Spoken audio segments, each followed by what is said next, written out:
వీళ్ళు నీళ్ళు ఇవ్వని కారణంగా. ఒకవైపు వర్షాలు లేక సంక్షోభం వస్తే, మరోవైపు చంద్రబాబు నాయుడు గారు మానవత్వం అనేది లేకుండా వ్యవహరిస్తూ ఉన్నారు. ఇక్కడ మరీ ముఖ్యంగా రాయలసీమ గురించి నేను ప్రస్తావించాలి. ఎందుకనంటే ఎంత మానవత్వం లేకుండా వ్యవహరిస్తూ ఉన్నాడు ఈ మనిషి అని చెప్పి ఒక్కసారి రాయలసీమ పరిస్థితిని గమనిస్తే ఇట్టే ఎవరికైనా అర్థమవుతుంది. రాయలసీమ ప్రాంతానికి నీళ్ళు ఇచ్చే విషయంలో చంద్రబాబు నాయుడు గారి దుర్మార్గం ఎంత దారుణంగా ఉంది అనంటే, శ్రీశైలంలో గరిష్ట నీటి మట్టం 885 అడుగులు, ఫుల్ రిజర్వాయర్ లెవెల్. గరిష్ట నీటి మట్టం 885 అడుగులు. ఈ ఆగస్టు 11వ తారీఖున, అంటే 2 వారాల కిందటే, ఈ ఆగస్టు 11వ తారీఖునే 879.50 అడుగులు, అంటే 880 అడుగులు, దగ్గర 880 అడుగులు, 879.50 అడుగులు, అంటే ఉజ్జాయింపుగా 880 అడుగులు ఆగస్టు 11వ తారీఖునే నీళ్ళు వచ్చినాయి. అవకాశం ఉన్నా కూడా పోతిరెడ్డిపాడు ద్వారా కిందకు రాయలసీమ ప్రాజెక్టులకు నీళ్లు సరిపడా ఇవ్వడానికి చంద్రబాబు నాయుడుకు మనసు రాలేదు. ఇది చాలా చాలా ఇంపార్టెంట్ పాయింట్, క్రిటికల్ పాయింట్. ఎందుకనంటే పోతిరెడ్డిపాడు హెడ్ రెగ్యులేటర్ ద్వారా శ్రీశైలం నుంచి నీళ్లు విడుదల చేయాలి అని అంటే 880 అడుగులు ఉంటే 44,000 ఫుల్ డిశ్చార్జ్ కెపాసిటీతో పోతిరెడ్డిపాడు నుంచి నీళ్లు కిందికి వదలచ్చు. నీటి మట్టం తగ్గే కొద్దీ అంటే 880 అడుగుల నుంచి నీటి మట్టం తగ్గే కొద్దీ పోతిరెడ్డిపాడు ద్వారా నీళ్ళు ఇచ్చే పరిస్థితి తగ్గుతూ పోతుంది. 854 అడుగులకు శ్రీశైలంలో నీళ్లు ఎప్పుడైతే పడిపోతాయో, ఆ 854 అడుగులు కిందికి పోతే అసలు నువ్వు ఇవ్వాలనుకున్నా కూడా రాయలసీమ ప్రాజెక్టులకు నీళ్ళు ఇవ్వలేవు. పోతిరెడ్డిపాడు ద్వారా ఇవ్వలేని పరిస్థితి.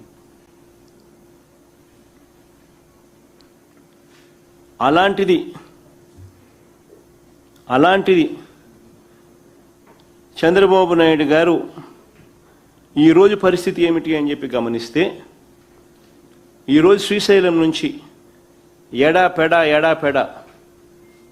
తెలంగాణ వాళ్ళు కరెంటు, ఆంధ్రాలో ఉంటూ చంద్రబాబు నాయుడు రైతుల గురించి ఆలోచించకుండా చంద్రబాబు నాయుడు గారు కూడా మరోవైపున కరెంటు జనరేషను 48,000 క్యూసెక్కులు డ్రా చేస్తూ ఉన్నారు.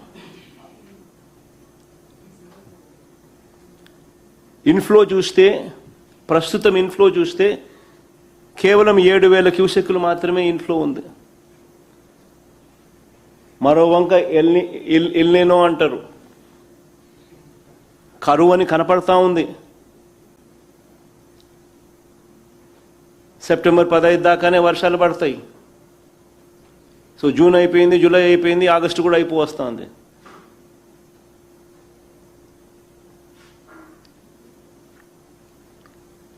నలభై 48,000 క్యూసెక్లు అవుట్ఫ్లో, 7,000 క్యూసెక్లు ఇన్ఫ్లో. నికరంగా చూస్తే దాదాపుగా 3.5 టీఎంసీల నీళ్లు శ్రీశైలం నుంచి ఖాళీ అవుతా ఉన్నాయి. ఇదే పరిస్థితి కొనసాగితే, ఇదే మాదిరిగా వర్షాలు పడని పరిస్థితి, డెఫిసిట్ రెయిన్స్ కొనసాగితే 3 వారాల్లోనే శ్రీశైలం రిజర్వాయర్లోని నీటి మట్టం 854 అడుగులు దిగువకు చేరిపోతుంది. ఈరోజు బహుశా 165 టీఎంసీలు ఏదో నీళ్లు ఉన్నట్టున్నాయి, కరెస్పాండింగ్ టు 875 ఫీట్. రోజుకు 3.5 టీఎంసీ లెక్కన డ్రా చేస్తా పోతా ఉంటే దాదాపుగా 75 టీఎంసీలు చిల్లర 3 వారాల్లో 90 టీఎంసీలకు వచ్చేసరికి 854 అడుగులకు వచ్చేస్తాం. దాని తర్వాత శ్రీశైలంలో 90 టీఎంసీలు ఉన్నా కూడా రాయలసీమకు నీళ్ళు ఇవ్వలేవు. ఎందుకంటే 854 అడుగులు దిగువన పడిపోతే నువ్వు పోతిరెడ్డిపాడును ఆపరేట్ చేయలేవు.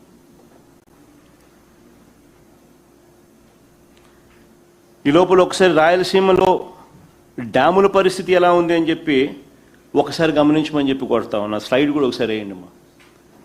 రాయలసీమలో ఈరోజు డ్యాముల పరిస్థితి ఏ మాదిరిగా ఉందనేది ఒకసారి గమనించమని కొడతా ఉన్నా. రాయలసీమ ప్రాజెక్టుల పరిస్థితి చూస్తే తెలుగుగంగ కెనాల్ మీద ఆధారపడి ఉన్న వెలుగోడు, బ్రహ్మంసాగర్, సోమశిల, కండలేరు ఈ ప్రాజెక్టులకు సంబంధించిన గ్రాస్ స్టోరేజ్ కెపాసిటీ 180 టీఎంసీలు అయితే ఇప్పుడున్న నీళ్లు కేవలం 55 టీఎంసీలు మాత్రమే ఉన్నాయి.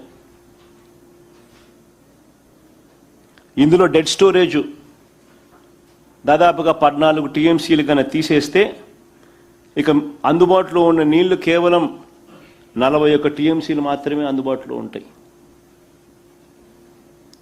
అంటే కేవలం 23% నీళ్లు మాత్రమే ప్రజలకు అందుబాటులో ఉండే పరిస్థితి.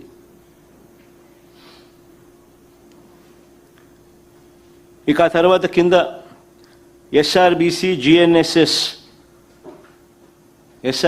జిఎన్ఎస్ఎస్ కింద ఉన్న ప్రాజెక్టులు ఒకసారి గమనిస్తే గోరుకల్లు, అవుకు, గండికోట, పైడిపాలెం, వామికొండ, సర్వరాయసాగర్, చిత్రావతి రిజర్వాయర్లు. వీటి టోటల్ స్టోరేజ్ కెపాసిటీ 59 టీఎంసీలు అయితే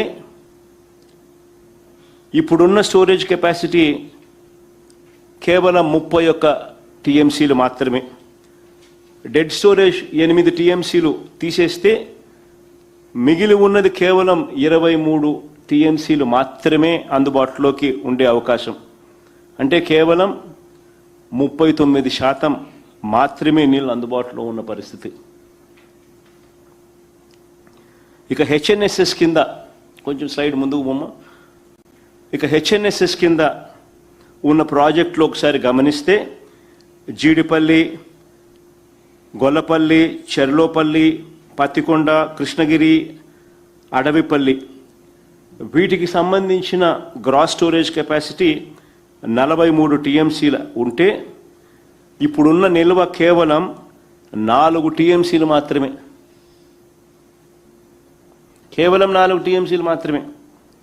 డెడ్ స్టోరేజ్ 1.65 టీఎంసీలు తీసేస్తే ఇక అందుబాటులో ఉండేది కేవలం 2.5 టీఎంసీలు నీళ్లు మాత్రమే.